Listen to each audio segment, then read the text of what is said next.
الحمد لله نحمده ونستعينه ونستغفره ونؤمن به ونتوكل عليه ونعوذ بالله من شرور أنفسنا ومن سيئات أعمالنا من يهده الله فلا مضل له ومن يضلله فلا هادي له ونشهد أن لا إله إلا الله وحده لا شريك له ونشهد أن سيدنا ومولانا محمدا عبده ورسوله قال الله سبحانه وتعالى في القرآن المجيد والفرقان الحميد فاعبد الله مخلصا له الدين وقال النبي صلى الله عليه وسلم في معنى الحديث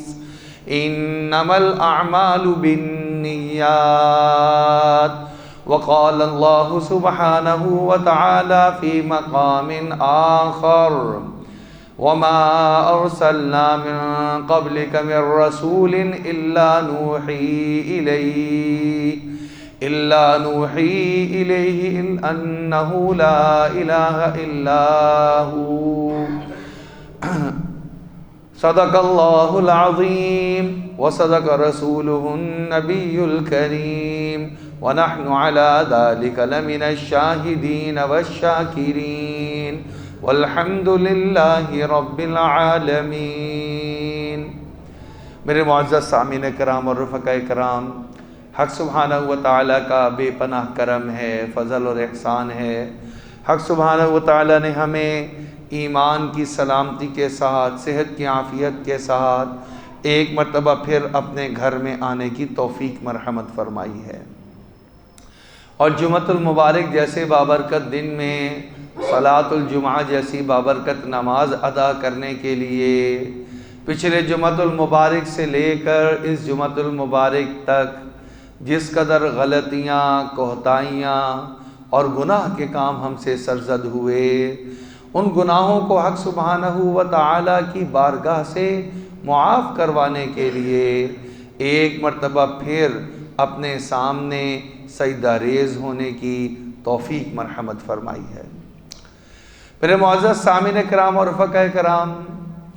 میں نے آپ کے سامنے قرآن مجید کی ایک آیت مبارکہ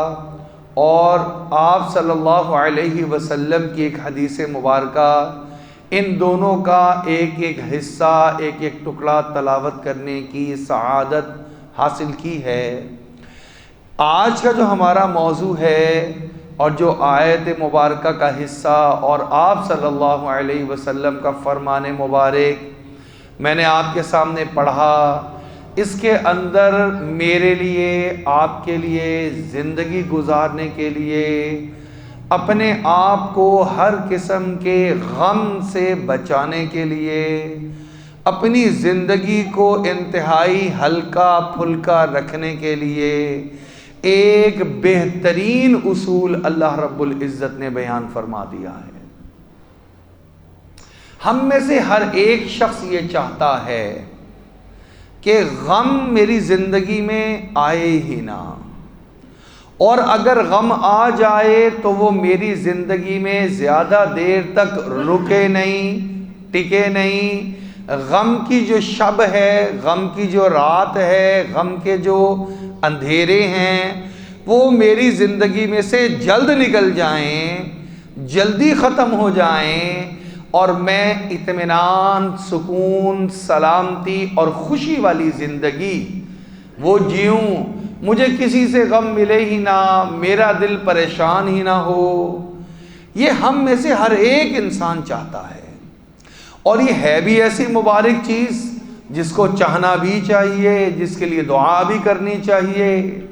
جس کے لیے کوشش بھی کرنی چاہیے۔ اب اگر انسان کو پتہ نہ ہو کہ وہ کیا راستہ، وہ کون سا طریقہ، وہ کون سا کام ہے کہ جس کے کرنے سے غم دور ہو جایا کرتے ہیں، مجھے پریشانی کا سامنا نہیں کرنا پڑے گا، اگر غم آئے گا تو غم بڑی جلدی میری زندگی سے نکل جائے گا، اگر پتہ ہوگا تو انسان اس کے مطابق عمل کر لے گا، اور اگر انسان کو پتہ ہی نہ ہو کہ کس چیز سے مجھے غم پہنچ سکتا ہے، کس چیز سے میرا غم دور ہو سکتا ہے، اب وہ اپنی سی کوشش کرے گا، اپنا سا زور لگائے گا، اپنی سی کوشش کرے گا، اور ساری زندگی میرا آپ کا حال یہی رہتا ہے کہ ہم میں سے ہر ایک غم کو دور کرتے کرتے کرتے کرتے ہم سوچتے ہیں کہ پڑھائی اچھی کر لیں گے تو یہ جو ہمارے گھر میں غم کی کیفیت ہے، تنگی کی کیفیت ہے، یہ شاید دور ہو جائے گی۔ اچھا، پڑھائی کرنے کے بعد نہیں، اگر جاب اچھی لگ جائے گی، ملازمت اچھی لگ جائے گی تو سارے غم دھل جائیں گے۔ اگر میں نے اپنا کام اور کاروبار شروع کر لیا تو سارے غم دھل جائیں گے۔ اچھا، غم اس طرح نہیں دھلے کہ میری اتنا بڑا کاروبار ہو، بلکہ اتنا بڑا کاروبار ہو گیا تو تب غم دھل جائیں گے۔ اچھا، میری شادی ہو گئی تو غم دھل جائیں گے۔ اگر جو ہے فلانا میرا مسئلہ، شادی ہونے کے بعد اولاد ہو گئی تو میرے غم دھل جائیں گے۔ اچھا، بچے ہو گئے، اب ان کی فکر، حتیٰ کہ فکر غم میں چلتے چلتے چلتے انسان کا آخری وقت آ جاتا ہے، انسان اس دنیا سے جانے لگتا ہے، اس کو اٹھا کر اس کا جنازہ پڑھ کے آخری سفر پہ روانہ کر دیا جاتا ہے۔ اسے ساری زندگی وہ غم سے چھٹکارا ہی نہیں ملتا، وہ دل میں اطمینان، سکون اور خوشی حاصل نہیں ہوتی، اس لیے کہ اس کو پتہ ہی نہیں چلتا ساری زندگی غم آتے کیوں ہیں اور غم جاتے کیسے ہیں۔ آج ہم اتنا اہم ترین موضوع جس کو اللہ رب العزت نے قرآن میں بیان کیا، اور ہم سب کے آقا سید الانبیاء، امام الانبیاء، شفیع المذنبین، احمد مجتبی، فخر موجودات، وجہ کائنات جناب محمد مصطفیٰ صلی اللہ علیہ وسلم نے اپنے فرامین اور اپنی تعلیمات اور اپنی سیرت کے اندر بیان کیا۔ ہم نے پڑھا ہی نہیں، ہم نے سیکھا ہی نہیں، ہم نے اگر سنا تو ایک کان سے سنا، دوسرے کان سے نکال دیا، اس پر عمل نہیں کیا تو ہمیں ساری زندگی غم کے سے نجات ہی نہیں مل سکی، اور دل میں سچی خوشی آنے کا خواب ہی رہ گیا۔ آئیں ذرا دیکھتے ہیں، اللہ رب العزت نے ایک بنیادی وصف، تم جو کچھ بھی کرتے ہو اس میں ایک بنیادی وصف ہے، ایک صفت ہے، ایک خصلت ہے، تم وہ اپنے دنیا کے، اپنی آخرت کے، اپنے ہر طرح کے کیے جانے والے عمل میں پیدا کر لو، تمہارے قریب بھی کبھی غم کا سایہ پھٹکنے نہیں پائے گا۔ تم بظاہر دنیا کے کام میں لگے ہوئے ہو یا تم دین کے کام میں لگے ہوئے ہو، دونوں کے اندر اس صفت کو لانا پڑے گا۔ تم اس صفت کو پیدا کر لو، اس کے لیے محنت کرنی پڑے گی، اس کے لیے مشقت اٹھانی پڑے گی، اس کی مشق کرنی پڑے گی۔ ایسے نہیں ہوگا اچھا اتنی سی بات دیکھنے میں، چونکہ سننے میں اتنی مرتبہ آتا ہے کہ ہم عام طور پہ کہتے ہیں اتنی چھوٹی سی بات تھی، کوئی بڑا وظیفہ بتایا جاتا، کوئی بڑی اہم بات بتائی جاتی، کوئی بڑا گھرانی کی بات کہ بھئی ساری رات جو ہے وہ کھڑے ہو کے نوافل پڑھو، تمہیں خوشی تب میسر آئے گی، تو تب سمجھا جاتا کہ بھئی کوئی بڑی اہم چیز ہے۔ لیکن اللہ رب العزت نے دین کو آسان بنایا ہے، چھوٹی چھوٹی چیزیں ایسی ہیں انسان اس کو اپنی زندگی میں لے آئے، اللہ رب العزت اس عمل کی برکت سے، کیونکہ وہ اللہ کی مان کر عمل کر رہے ہو، اللہ تمہاری دین کے سارے کاموں میں بھی تمہیں راحت اور خوشی عطا فرما دیں گے، اور تمہارے دنیا کے بھی تمام کاموں میں تمہیں راحت اور خوشی میسر فرما دیں گے۔ اب سنیے کہ وہ چیز کیا ہے۔ وہ چیز ہے جس کو ہم عام الفاظ میں کہتے ہیں اخلاص پیدا کر لینا۔ اخلاص کے لغوی معنی کیا ہیں؟ خالص کر دینا چیز کو، اور اصطلاحی معنی کیا ہے؟ جو کام کرنا ہو اس میں ایک نیت کر لینا، میں یہ اللہ کی رضا کو حاصل کرنے کے لیے عمل کر رہا ہوں۔ یہ جو میں کام کر رہا ہوں اس سے نہ مجھے شہرت چاہیے، لہذا شہرت کی جو طلب تھی آپ نے پہلے ہی اس کو ختم کر دیا۔ مجھے نہ اس میں معاوضہ چاہیے، لہذا معاوضے کی جو ہوس تھی اور طمع تھا آپ نے وہی ختم کر دیا۔ نہ مجھے اس میں اس کا کسی سے بدلہ چاہیے، لہذا بدلے کی امید، بدلے میں کسی چیز کی امید آپ نے وہ بھی ختم کر دی۔ بھائی کس لیے کیا یہ کام؟ میں نے تو اللہ کی رضا کو حاصل کرنے کے لیے یہ کام کیا ہے۔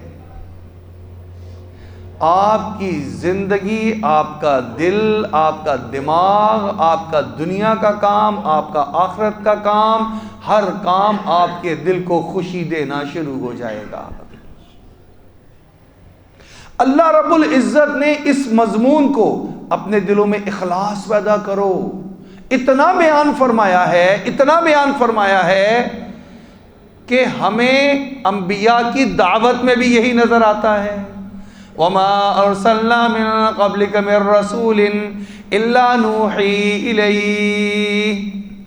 آپ سے پہلے ہم نے کسی نبی کو اور رسول کو نہیں بھیجا مگر ہم نے ان کی طرف وحی کی کہ وہ اپنی اپنی قوموں کو بتائیں کہ تم اللہ کی عبادت کرو، اللہ کے اخلاص کو دل میں پیدا کرتے ہوئے۔ گویا آدم علیہ نبینا وعلیہ الصلاۃ والسلام سے لے کر ہمارے پیارے نبی صلی اللہ علیہ وسلم تک ہر نبی کی تعلیمات میں یہ عمل جاری اور ساری رہا کہ دیکھو اپنے ہر عمل کو لوگوں کے دکھانے، لوگوں کی ریا، لوگوں کے سامنے شہرت، لوگوں سے کوئی طلب اور معاوضہ، لوگوں سے تعریف، یہ سب چاہنے کی بجائے اللہ سے چاہنا، اللہ کی رضا کو چاہنا،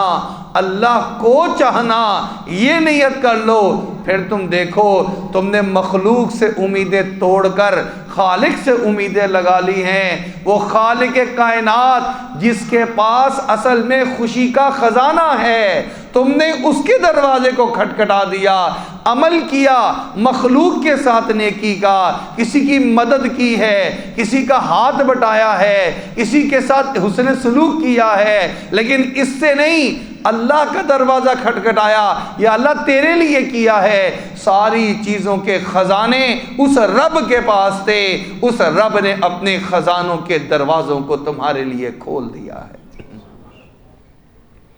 یہ فلسفہ سمجھ میں آ جائے، انسان کی زندگی سکون میں آ جائے۔ دیکھیں بخاری شریف کی پہلی روایت، اکثر احادیث مبارکہ کی کتب کی پہلی روایت، انما الاعمال بالنیات، تمہارے تمام اعمال کا دار و مدار تمہاری نیتوں پر ہے، تمہاری نیتوں پر ہے۔ کس کے لیے کر رہے تھے؟ کس کے لیے کر رہے تھے؟ انسان کہتا ہے میں نے ہمیشہ لوگوں کے ساتھ اچھا سلوک کیا، ہاں کس لیے کر رہے تھے؟ وہ ذہن میں رہے، سخی آئے گا آخرت میں، اللہ پوچھیں گے میں نے تجھے اتنا مال دیا کیا کیا؟ اس نے کہا رب ذوالجلال، کوئی ایسا خیر کا مقام نہیں تھا جہاں میں نے اپنے پیسے کو خرچ نہ کر دیا ہو، کوئی مد ایسی نہیں چھوڑی۔ کہیں مدرسہ بنتے دیکھا تو وہاں پر میں اپنے پیسے لے کے پہنچ گیا، کہیں مسجد کی تعمیر دیکھی میں وہاں پر پیسے لے کے پہنچ گیا، کہیں پر کسی کو راشن دینا تھا میں وہاں پر پہنچ گیا، کہیں کوئی تکلیف میں تھا میں وہاں پر پہنچ گیا۔ کوئی ایسی مد نہیں چھوڑی جہاں پر خرچ کرنے کا موقع ہو میں نے اپنے مال کو خرچ نہ کیا ہو۔ اور یہ سچ کہہ رہا ہوگا، اللہ پاک ایک ہی سوال اس کو پکڑ لیں گے، کس کے لیے کیا تھا؟ یہ سارے کام تو نے کیے تھے لیکن تو نے کیے تھے اس لیے لوگ کہیں ارے واہ دیکھا ہے چودھری صاحب کو، میاں صاحب کو، فلانے صاحب کو، انہوں نے اتنا فنڈ مسجد میں دیا، مدرسے میں دیا، بیوہ کی مدد کی، افطار پارٹیاں کروائیں، بڑا بینر لگوایا، بڑی شہرت کی ہے، تو نے میرے لیے نہیں کیا، جا انہی سے بدلہ لے لے جن کے لیے تو نے کیا تھا۔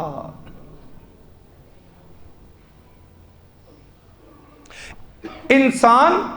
اگر لوگوں کے لیے عمل کرتا ہے تو بدلہ پھر لوگوں سے چاہتا ہے، اور لوگ جب اس پورے پر نہیں اترتے، اس کی توقعات پہ، تو اس کے دل کو غم ہوتا ہے۔ آپ سب دیکھیں دل کو غم کب پہنچا، آپ کہیں گے یار فلاں آدمی سے مجھے یہ امید نہیں تھی، فلاں آدمی سے مجھے یہ توقع نہیں تھی، وہ ایسا کرے گا، اس نے مجھے بڑا دکھ پہنچایا، میں نے اس کے ساتھ حسن سلوک کیا تھا ہمیشہ، اور اس نے میرے ساتھ وقت آنے پر ایسا کر دیا، میرا دل بڑا غمگین ہے۔ تجھے غم پہنچنا ہی تھا، اس لیے کہ تو اگر وہ عمل اللہ کو راضی کرنے کے لیے کرتا تو بدلے میں امید اور توقع تیری خراب بھی ہو جاتی، تیرے دل کو کوئی فرق نہ پڑتا کہ میں نے جس ذات کے لیے کیا ہے اس ذات کو پتا ہے، اور میں نے اس کا دروازہ کھٹکھٹایا اور اس کے خزانوں کا دروازہ کھٹکھٹایا، وہ اپنے خزانوں سے بے انتہا مجھے نواز رہا ہے۔ بڑا بنیادی فلسفہ، بڑا بنیادی کانسیپٹ ہے، اگر ہم نے کلیئر کر لیا آج کے اس دن میں، پھر ہماری زندگی میں ہمیشہ خوشی رہے گی، پھر غم نہیں آئے گا۔ کیوں؟ کیونکہ ہم اللہ کی ایک بات کو مان رہے ہیں، ہم اللہ کی ایک بات کو مان رہے ہیں۔ آپ دیکھیں لوگ، قرآن نے عجیب جملہ کہا، أَفَرَأَيْتَ مَنِ اتَّبَعَ هَوَاهُ، آپ نے دیکھا اس شخص کو کہ جس نے اپنے نفس کو اپنا معبود، اپنا رب بنا لیا اور اس کی بات مان کے چلتا ہے؟ یہ مد مقابل ہے، ایک ہے اللہ کی رضا، ایک ہے میرے دل کی چاہت۔ یہ ہمیشہ، یہ جو نفس ہے یہ انسان کو سب سے زیادہ خراب کرنے والی چیز ہے۔ انسان نیکی بھی اپنے نفس کو سامنے رکھتے ہوئے کرتا ہے، کس جگہ پر میں نے پیسے خرچنے ہیں، کس میں نے اپنے رشتہ دار کی مدد کرنی ہے اور کس کی نہیں کرنی ہے۔ شادیاں دو آ رہی ہیں، ایک ہی سیزن میں آ رہی ہیں، کس کو کتنی رقم دے کر اس کی مدد کرنی ہے اور کس کو کتنی رقم دینی ہے، یہ سارا کچھ میرا دل مجھ سے طے کروا رہا ہوتا ہے۔ اس کے اندر کہیں دور دور تک بھی یہ نہیں ہوتا کہ میں تو ضرورت دیکھوں جس کو ضرورت زیادہ ہے۔ اگر میں نے اللہ کی رضا کے لیے دینا ہے تو پھر مجھے اس میں نام لکھ کر دینے کی ضرورت بھی نہیں، پھر تو میں نے ہدیہ دینا ہے، اپنا نام بھی نہیں لکھنا۔ یہ نہیں ہے وہاں پر رجسٹر میں جا کے درج کروانا ہے بھائی اتنے پیسے میرے لکھو، یہ معاملہ نہیں ہے۔ میں نے تو دیکھا فلاں کی ضرورت ہے، اس کے گھر شادی آ گئی، یہ تو غریب ہے، اس کو زیادہ دینا چاہیے۔ ہم الٹ کرتے ہیں، جو امیر ہے یار اس کو زیادہ دینا چاہیے، جو غریب ہے اس کو تو تھوڑا سا بھی دے دو۔ اس کا مطلب میں نے اس عمل میں اللہ کی رضا نہیں چاہی، میں نے اس میں اپنے نفس کی رضا چاہی ہے، اور جس نے اپنے نفس کی بات کو مانا اس نے اللہ کی بات کو نہیں مانا، اور جو اللہ کی بات کو نہیں مان رہا وہ بھلا دنیا کے اندر خوش کیسے رہ سکتا ہے؟ یہ غمگین رہے گا، یہ پریشان رہے گا، اس کو خوشی میسر نہیں آ سکتی ہے۔ یہ میرے دل کا اخلاص اگر ایمان میں نہیں ہے، اب میں چل رہا ہوں آپ کو الگ بات، دین کی بات، کہ دین میں ایمان لانا، اگر میرا ایمان لانے میں اخلاص نہیں ہے تو قرآن کہتا ہے یہ منافق ہے، یہ ایمان والا ہے ہی نہیں، میرا ایمان معتبر نہیں ہے اگر میں اخلاص سے ایمان نہیں لے کر آیا۔ من قال لا الہ الا اللہ مخلصا، جس نے اخلاص سے لا الہ الا اللہ پڑھ لیا وہ جنت میں داخل ہو جائے گا، اور جس نے لوگوں کو دکھانے کے لیے پڑھا یہ تو جنت میں بھی داخل نہیں ہوگا۔ گویا پہلی چیز ایمان، اس کے اندر بھی اللہ کی رضا کا جذبہ ضروری۔ اس کے بعد ایک بندہ نماز پڑھ رہا ہے، نماز میں اللہ کی رضا کے علاوہ یہ بھی ہے، لوگ کہیں گے ماشاءاللہ بہت نمازی آدمی ہے۔ من صلی یرائی فقد اشرکا، جس نے لوگوں کے دکھاوے کے لیے نماز پڑھی ہے، اس نے ان لوگوں کو اللہ کے ساتھ شریک کر لیا ہے کہ میں اللہ کے لیے بھی پڑھ رہا ہوں اور ان لوگوں کے لیے بھی پڑھ رہا ہوں۔ اسی لیے علماء نے لکھا ہے، ایک آدمی نماز پڑھ رہا ہے اور اس نے دیکھا کہ ارد گرد کئی سارے لوگ آ گئے، اب یہ نماز لمبی پڑھنا شروع ہو گیا، تو اس کا مطلب یہ ہے لوگوں کا اثر بھی لے رہا ہے۔ اس نے پہلے سنتیں نہیں پڑھنی تھیں، فرض پڑھ کے چلے جانا تھا، دیکھا لوگ بھی دیکھیں گے، یہ کیا کہیں گے، لہذا سنتیں بھی پڑھ لوں۔ اس نے اللہ کے ساتھ لوگوں کو بھی شریک کر لیا ہے۔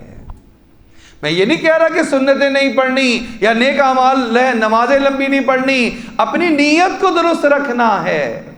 میں یہ سب کچھ اپنے اللہ کی رضا کے لیے کر رہا ہوں۔ پھر دیکھیں آپ کا دل کتنا خوش رہتا ہے۔ میں نے کسی کی مدد اسی لیے فرمایا کہ بہترین صدقہ وہ ہے دایاں ہاتھ خرچ کرے بائیں ہاتھ کو خبر نہ ہو۔ یہ کر کے تو دیکھیں، پھر دیکھیں آپ کا دل خوشی سے کتنا بھر جایا کرتا ہے۔ کسی انجان کی مدد تو کر کے دیکھیں جس سے کبھی توقع ہی نہیں ہے کہ مجھے بدلہ ملے گا، اس کے بعد اپنے دل کی کیفیت تو دیکھیں، جتنے بھی غم کے پہاڑ ٹوٹے ہوں گے آپ کا دل انتہائی خوش اور خرم ہو جائے گا۔ ایک صفت ہے، ایک نعمت ہے جو اللہ نے دی ہے، ہر کام میں اخلاص پیدا کر لو۔ آپ صلی اللہ علیہ وسلم نے ارشاد فرمایا کہ یہ جو اخلاص، طوبی للمخلصین، یہ جو مخلص ہیں ان کے لیے بڑی خوشخبری ہو، مخلص کے لیے بڑی خوشخبری ہو۔ اچھا کیوں؟ اولئک مصابیح الہدایہ، یہ تو ہدایت کے چراغ ہیں، اللہ ان کی وجہ سے بڑے بڑے مشکلات اور فتنوں کو امت سے دور کر دیتے ہیں۔ کتنی اعلیٰ چیز ہے یہ، اخلاص کا پیدا ہونا کتنی پاورفل چیز ہے۔ میں آج سے اپنی اولاد کی تربیت بھی کروں تو صرف اللہ کی رضا کے لیے، والدین کے ساتھ حسن سلوک کروں اللہ کی رضا کے لیے، پڑوسی کے ساتھ اچھا سلوک کروں اللہ کی رضا کے لیے، جبرائیل امین آئے عبادت کروں اللہ کی رضا کے لیے۔ جبرائیل امین آئے اور کہا فاخبرنی عن الاحسان، اے نبی صلی اللہ علیہ وسلم، بخاری کی روایت، آپ صلی اللہ علیہ وسلم سے درخواست کی ہے یا رسول اللہ صلی اللہ علیہ وسلم مجھے آپ احسان کے بارے میں بتا دیجئے، ان تعبد اللہ، تو اللہ کی ایسے عبادت کر گویا تو اللہ کو دیکھ رہا ہے، اور اگر تو اللہ کو نہیں دیکھ رہا تو پھر کم سے کم یہ احساس پیدا کر لے اے بندے میرا اللہ مجھے دیکھ رہا ہے۔ تو درجہ احسان کو، اخلاص کے اعلیٰ درجے کو پہنچ گیا۔ اس کا مطلب یہ ہوا، یہ ہم سے مطالبہ کیا جاتا ہے کہ ہمارے اندر یہ صفت پیدا ہو جائے، ہمارے اندر یہ صفت پیدا ہو جائے۔ اب میں آپ کو واقعہ سناتا ہوں جو کہ یہ اخلاص جب انسان اپنے زندگی میں لے آتا ہے تو اس کے دین کے کام بھی کیسے بنتے ہیں، اس کے دنیا کے کام بھی کیسے بنتے ہیں۔ میں آپ کے سامنے وہ واقعہ پیش کرنے لگا ہوں۔ بخاری شریف کی روایت، ہم نے بچپن میں کئی مرتبہ سنا بھی واقعہ کہ بنی اسرائیل کے 3 شخص وہ راستے میں چلے جا رہے تھے، پہاڑی راستہ تھا، بارش ہوئی بہت زیادہ، ایک غار دیکھی، سب کو پتہ ہے غار کیا ہے، پہاڑی کے اندر ایسا دہانا کہ جس کے اندر انسان تھوڑا سا اندر تک جا سکے، اندر چلے گئے، اوپر سے پتھر آئے جس کو ہم آج کل لینڈ سلائیڈنگ کہتے ہیں، ایک بڑا پتھر لڑکتا ہوا آیا اور آ کر اس غار کے منہ کے اوپر آ کے لگ گیا، فٹ ہو گیا اور غار کا دروازہ بند ہو گیا۔ اب یہ اندر ہیں تینوں شخص، باہر سے غار کا دروازہ بند، یہ تو بچے تھے موت سے، اور موت ان کے پاس خود چل کر آ گئی۔ اب بارش تو رک گئی، طوفان بھی رک گیا، یہ زندگی بھی بچ گئی، لیکن اب اس پتھر کو کیسے ہلائیں؟ تینوں نے مل کے زور لگایا اور بہت زور لگایا، اور جب تھک گئے تو سب نے ایک فیصلہ کیا۔ انہوں نے کہا اس طرح کرتے ہیں،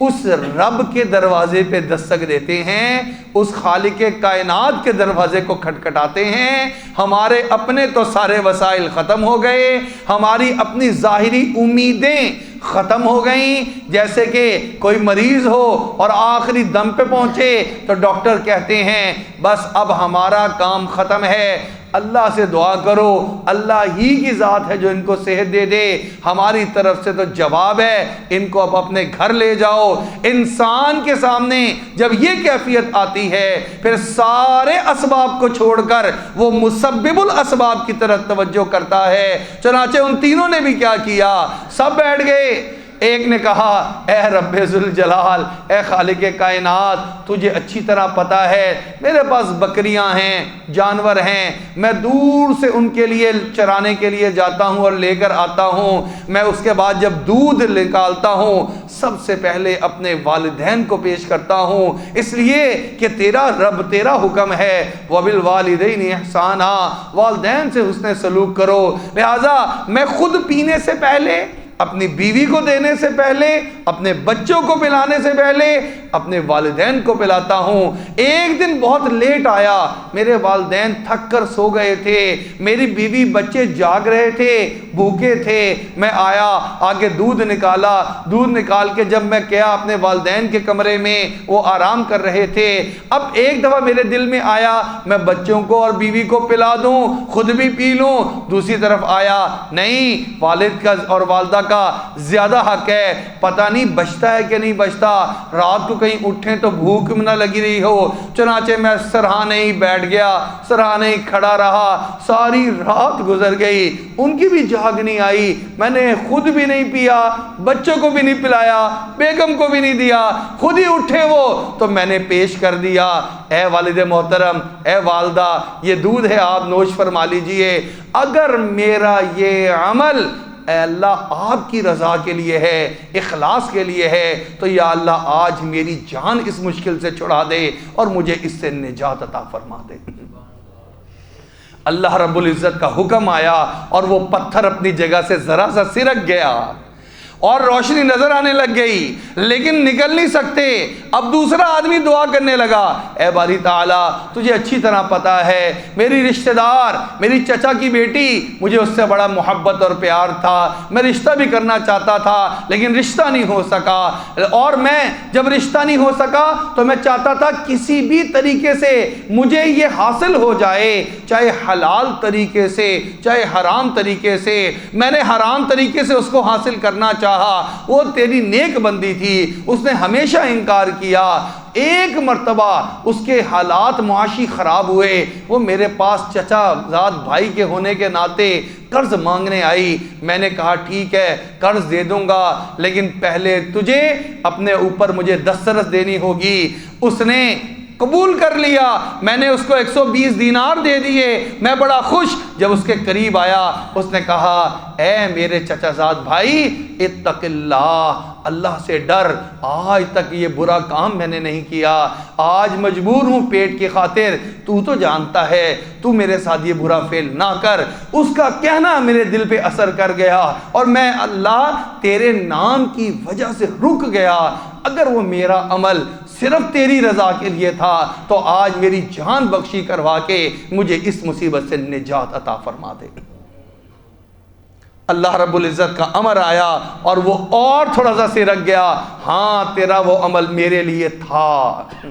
اس عمل میں اخلاص کی صفت تھی۔ اب تیسرے کی باری آتی ہے، اس نے کہا یا باری تعالیٰ تجھے معلوم ہے میں اپنا کچھ تعمیرات کروا رہا تھا، سارے مزدوروں کو مزدوری دی، ایک مزدور بغیر مزدوری لیے چلا گیا، میں نے بڑا تلاش کروایا ملا نہیں، میں نے اس کی مزدوری کو ہڑپ نہیں کیا، الگ کر دیا۔ میں زراعت کرتا تھا، تجارت کرتا تھا، اس کے اندر اس کو الگ سے نیت کر کے لگا دیا، اپنے منشی کو بتا دیا اس کا کھاتا الگ رکھنا،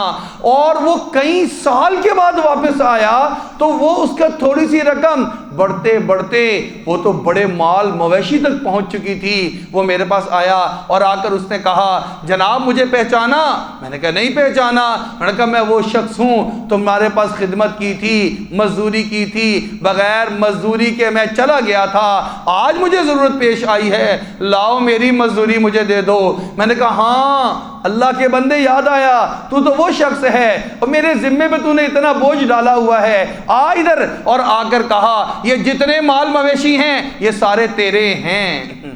وہ ہنسنے لگا، کہنے لگا مذاق کیوں کرتے ہو؟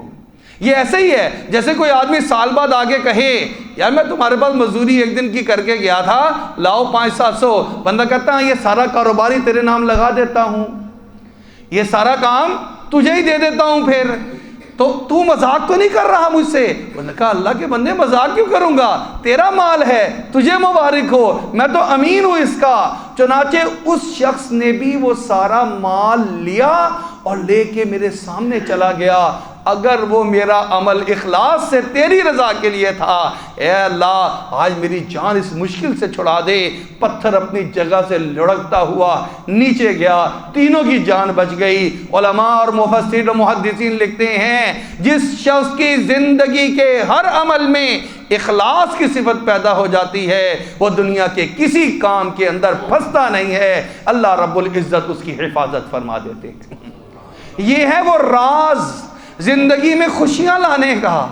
یہ ہے وہ راز اپنی زندگی سے غموں کو ختم کرنے کا۔ جو کام کرنا ہے اس میں کسی کی رضا نہیں، ایک اللہ کی رضا۔ اے اللہ لینا ہے لیکن آپ سے لینا ہے۔ وَإِن مِّن شَيْءٍ إِلَّا عِندَنَا خَزَائِنُهُ، ہر چیز کے خزانے آپ کے پاس ہیں، آپ سے لینا ہے۔ اللہ رب العزت سے دعا ہے اللہ رب العزت ہمیں اپنے دین کے، دنیا کے ہر عمل کے اندر، ہر قول و فعل میں، لین دین کرتے وقت، معاملات کرتے وقت، رشتے ناطے کرتے وقت، لوگوں سے ملتے وقت، ہر چیز کے وقت میں اس صفت اخلاص کو پیدا کرنے کی توفیق عطا فرما دے۔ وآخر دعوانا ان الحمدللہ رب العالمین۔